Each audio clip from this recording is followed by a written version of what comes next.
Hey Gemini, welcome to Sweet Tea Astrology and Tarot. My name's Erica. Welcome to the channel.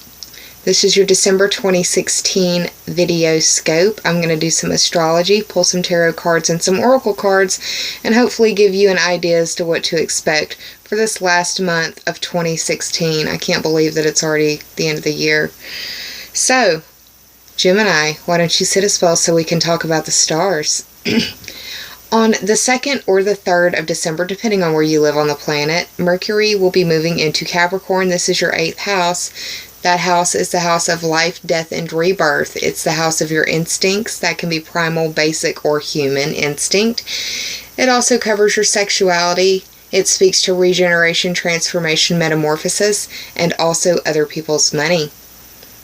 On the 7th or 8th of the month, depending on where you live on the planet, we will have Venus moving into Aquarius, and this is your 9th house. The 9th house is the house that is your worldview expanded through either travel or study. And what I mean by that is it can cover foreign people, foreign places, foreign things. It can also cover the study of foreign languages, the study of philosophy or religion, higher education, astrology, legal system matters, political matters. It also covers long-distance trips and adventures in questing. Could be a charming time in that area of life for you, Gemini. Now, on the 13th or 14th of the month, depending on where you live on the planet, you will be having a full moon in your sign, Gemini, at 22 degrees of Gemini to be exact. It's going to be occurring in your 1st house. This is the house of your personality, your physical body, your appearance. It is the physical embodiment of who you are and how the world sees you.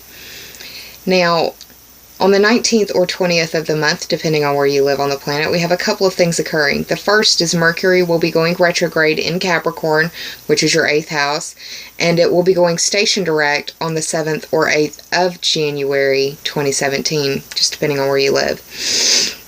Station direct is not out of the shadow period, but it is making that movement towards going completely forward, gaining steam. The other thing that will be occurring is Mars will be moving into Pisces, and this is your 10th house.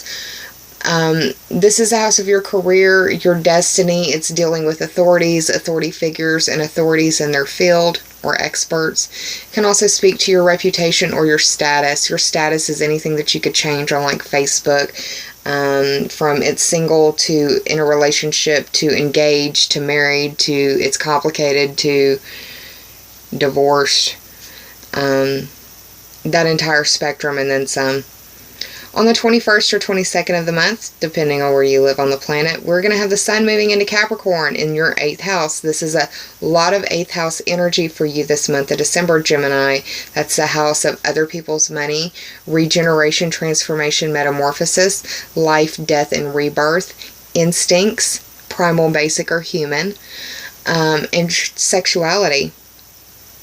Now, on the 26th or 27th, depending on where you live on the planet, we're going to have the Jupiter-Uranus opposition playing out for you, kind of like a tug-of-war, if you will, between the two houses that they're in. Jupiter for you is in the 5th, Uranus is in the 11th. So Jupiter being in the 5th house, that's the house of where you've got skin in the game. It's where you create things. This can be your creative pursuit, your creative endeavor, your creative ideas. It can be your children. It's also known as the house of romance and love and dating. It's also the house where you make your babies. It's the house of your social life and your pleasure seeking. The 11th house is the house of your bucket list, your future wishes, goals, and dreams. It also speaks to your friends and the groups, memberships, teams, and associations that you may be a part of. It also speaks to the internet on the 11th house side. So, heads up, forewarned is forearmed. Now, on the 29th or 30th of the month, depending on where you live on the planet, we're going to have a new moon at 7 degrees of Capricorn in your 8th house, Gemini. Once again, the house of life, death, and rebirth, your instincts, sexuality, other people's money, and transformation. So that's a lot. That's a pretty deep house for you to have so much energy to be playing out in, especially with a Mercury retrograde going on in there as well. Could be a lot of communication or news coming your way in that area in some way. So yeah, that's what's going on astrologically. What I'm going to do now is pause, grab my cards, shuffle, and meditate, asking for the general messages for my Gemini viewers and friends. I'll be right back, y'all. Hang tight. Hey Gemini, I'm back with my cards. I'm going to do an on-camera shuffle for you now. Just a reminder, this is for general purposes for my Gemini viewers. If it does not resonate for you, then please check your moon or rising sign video for hopefully some more resonant messages for you there. Not every video is going to resonate for your sun sign. The sun sign is what is most closely associated to the actual birth day. The ascendant or the rising sign is built off of your birth date, but also your birth time and where you were born, and it needs to be exact. And that's also how you find the moon, is by the birth time and birth place, all of that stuff. So for my Gemini friends and viewers,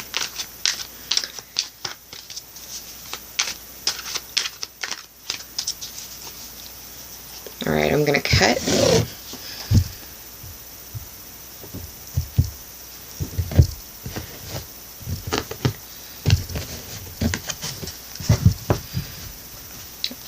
I'm going to take the bottom card to represent the underlying theme or the overarching energy, and the top three for clarity. I'm also going to pull 2 cards for you from the Sacred Rebels Oracle deck by Elena Fairchild.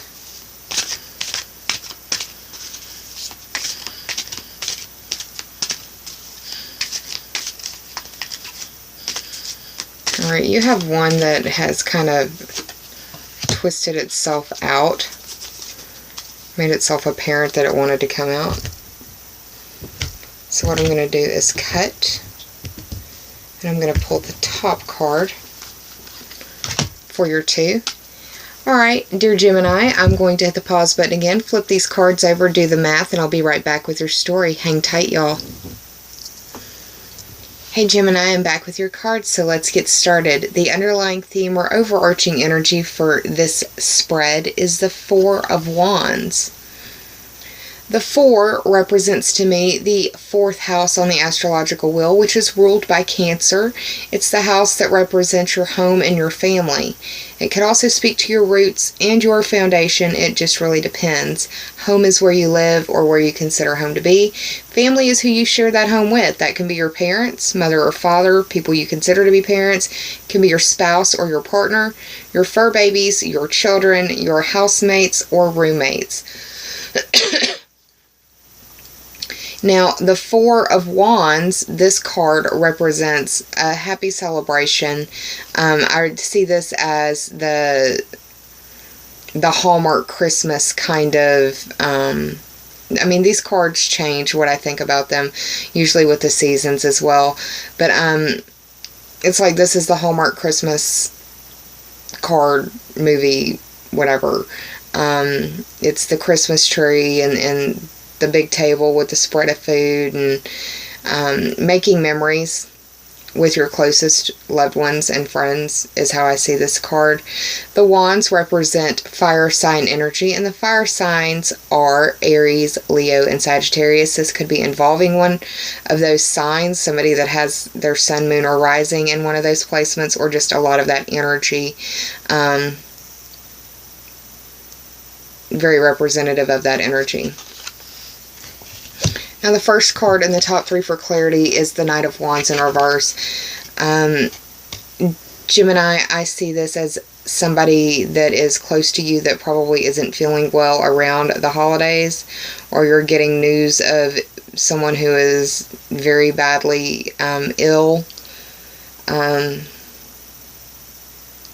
You have a lot of 8th house energy, and this is a very intimate house. This is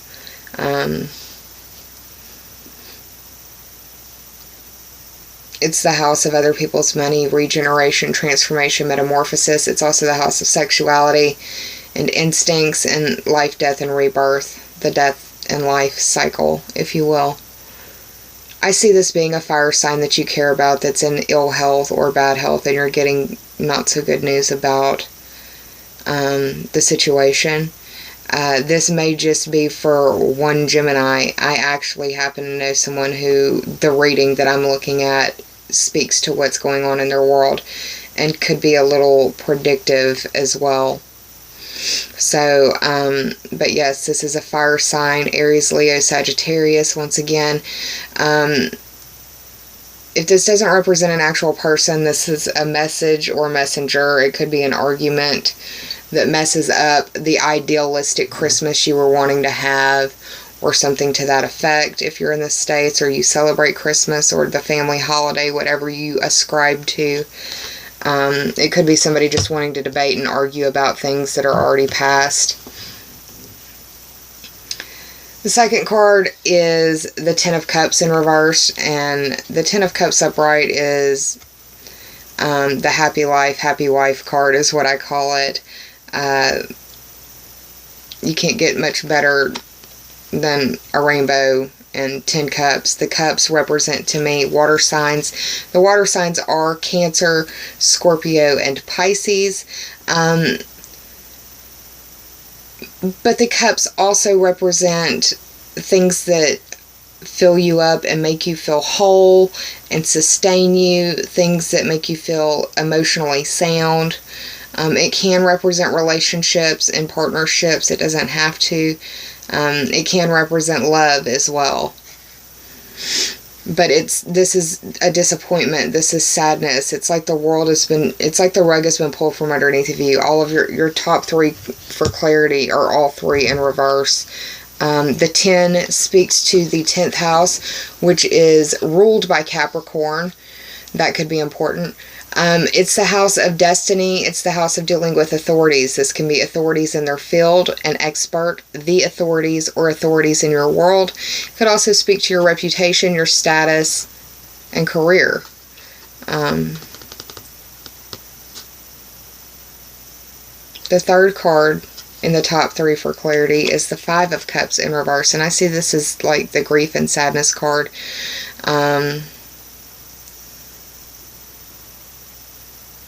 In the upright, I see it as crying over spilled milk and not paying attention to the blessings that you have in front of you.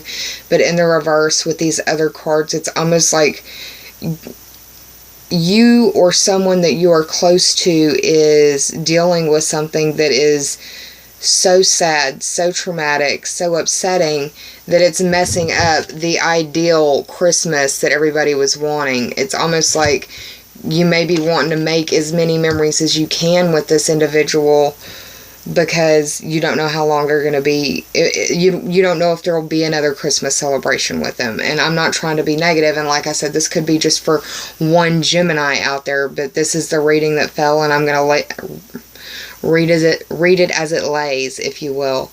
The 5 represents the Leo ruled house of your children, your creativity. It's where you have skin in the game. It's romance and where you fall in love and where you make your babies. It's your pleasure seeking. It's your social life. And once again, the cups representing water signs, emotions, the water signs, Cancer, Scorpio, and Pisces. There's a lot of fire and a lot of water. It's like your book ended by fire, and the middle, the gooey center, is the cups, the water signs. Now, I did the total for this spread. You had the 10 of Cups, the 5 of Cups, and the 4 of Wands. That total is 19. 1 plus 9 is 10, and that speaks to the Capricorn ruled house of career, status, reputation, dealing with authorities, and your possible destiny. So yeah, you may be dealing with, it doesn't necessarily have to be the death of a person. It can be the death of a relationship or a partnership, or finding out somebody has to move and this is the last Christmas or holidays you get to spend with them. It could be something like that. I don't want it to just be gloom and doom. But I feel that it's very strongly associated with somebody and their health. And I feel like it's either a fire sign or a water sign. If this isn't you, Gemini, it's somebody very close to you, and it's possibly a child. Or somebody's child.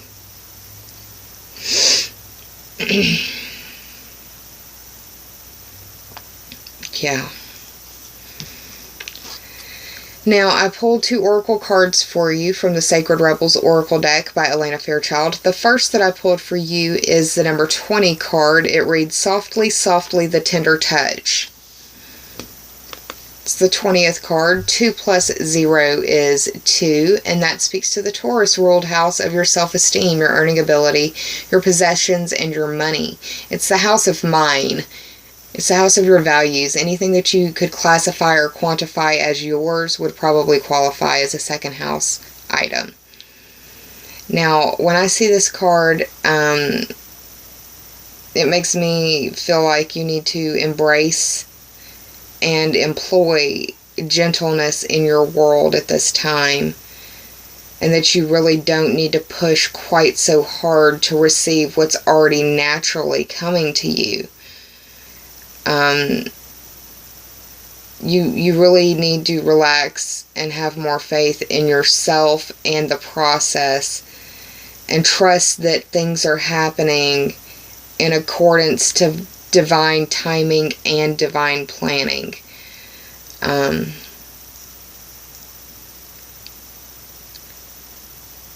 This is also an acknowledgement of your hard work, and this can be actual physical hard work, mental hard work, emotional.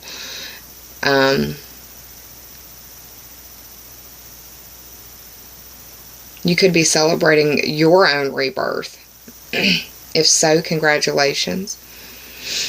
But this is definitely the acknowledgement of very hard work and an encouragement to be soft and to stay soft. Don't allow this world to harden you, Gemini.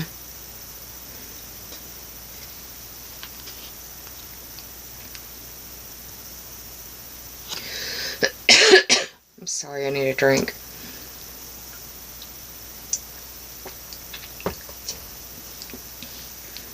I also feel like you could possibly be having a discussion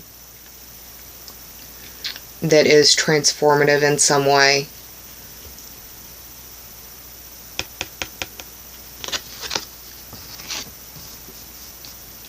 The second card that I pulled for you is the card right after, the 21st card, Beyond the Mind, the Heartbeats. This is the 21st card of the Sacred Rebels Oracle deck, so 2 plus 1 is 3, and that speaks to your house. The house of Gemini is the house of communication. It's short distance journeys, it's siblings, cousins, neighbors, it's your neighborhood, it's people who are on your level.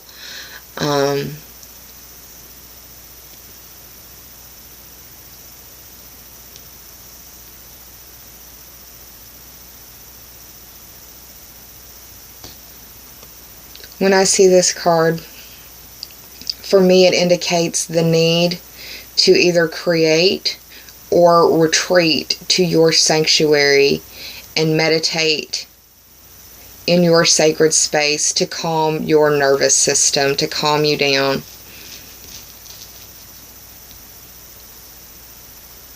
And during this sacred time, allow your heart to speak. And give yourself permission to listen.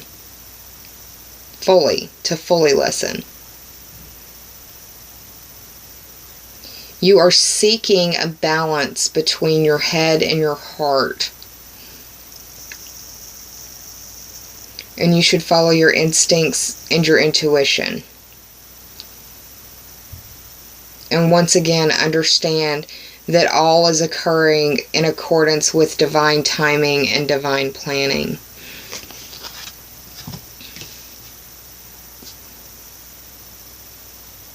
So yeah, Gemini, Lots of changes. I hope that you enjoyed this reading. If you did, please like, share, and subscribe. And if you already have, thank you so much from my very grateful heart. Like I said earlier, I'll be back closer to the full moon for your mid-month reading, pull a few extra cards, and give you a little bit more in-depth of a reading. But until then, I hope you have a good holiday season. Make some memories with your families and loved ones, because those are things that don't cost anything and no one can ever take them from you. Gemini, employ your self-care measures now. Take care of yourself. Be kind to yourself. And save some of that kindness for others, because we're all going through battles, sometimes so private we'll never speak about it to another living soul. And it's the holidays, y'all. Be kind. I hope you're well. Take care. And I'll see y'all soon for the mid-month reading. Until then, namaste. And bye, y'all.